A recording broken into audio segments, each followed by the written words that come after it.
We have become used to thinking of the United Nations as a benevolent, peace-loving, completely neutral organisation, popping up wherever there is trouble and strife to put things right.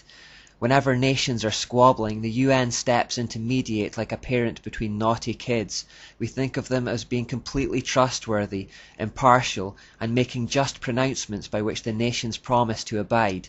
No one really examines this overarching body. The way to think of the UN is like a smartphone. When you get your smartphone, it doesn't do much by itself. What you have to do to make it useful is download applications or apps. If you want to use it for directions, you download a navigation app. If you want to calculate tips, then you get a tip calculation app. If you want to tune your guitar with it, you get a guitar tuning app. And if you want to watch YouTube videos, then you get a YouTube app.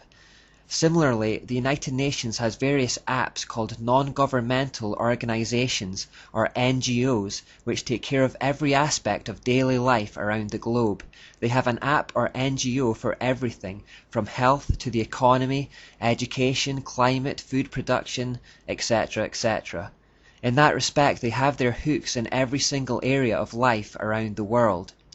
Their Food and Agriculture Organization has a World Food Plan.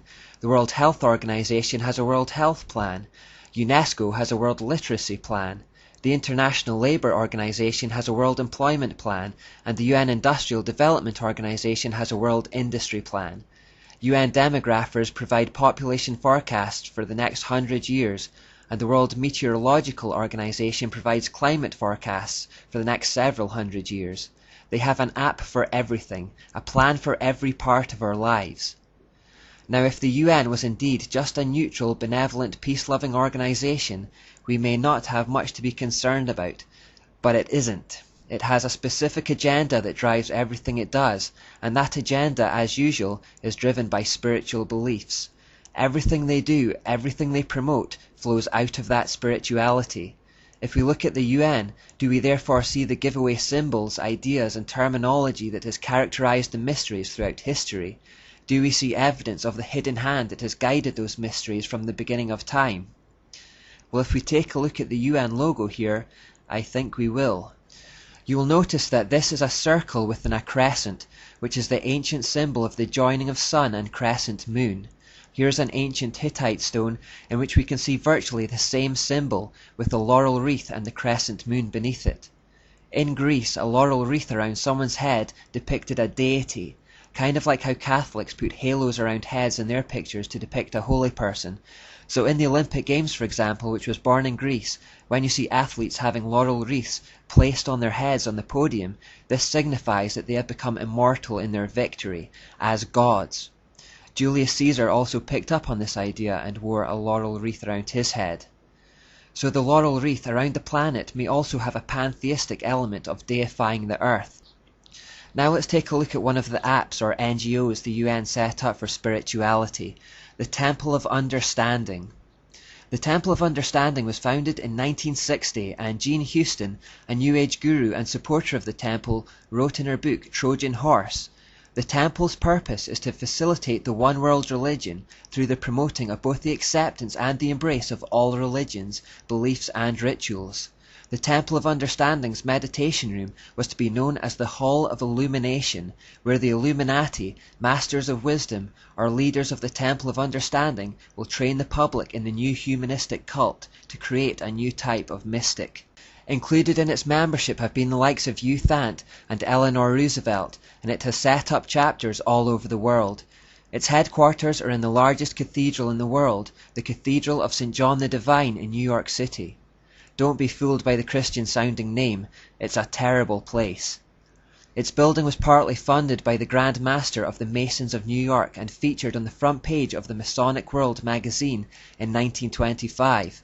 Amongst other things, it is notorious for displaying a female Christ figure and was one of the first to promote the ordination of homosexual clergy in the 1970s. It is a stronghold for several other occult organizations and New Age philosophies.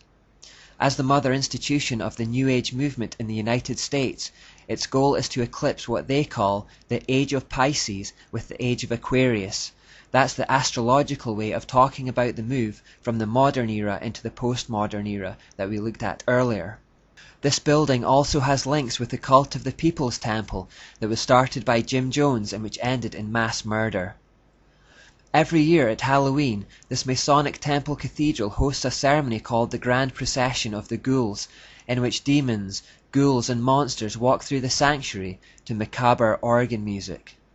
Here we also see a pagan coven engaging in a ceremony dedicated to Lucifer called Lucia. The Temple of Understanding has full UN accreditation and has been a key NGO in the spiritual department of the United Nations. 12 individuals listed as directors or advisors of the Temple of Understanding are also members of the UN's Global Forum Councils. Those forums have in the past welcomed numerous speakers who've openly supported a neo-pagan world religion. James Lovelock, for example, said that Gaia was the giver of life and had the capacity to heal herself, but that humans were cancers or parasites to this goddess Gaia, an illness too overwhelming for her to heal herself.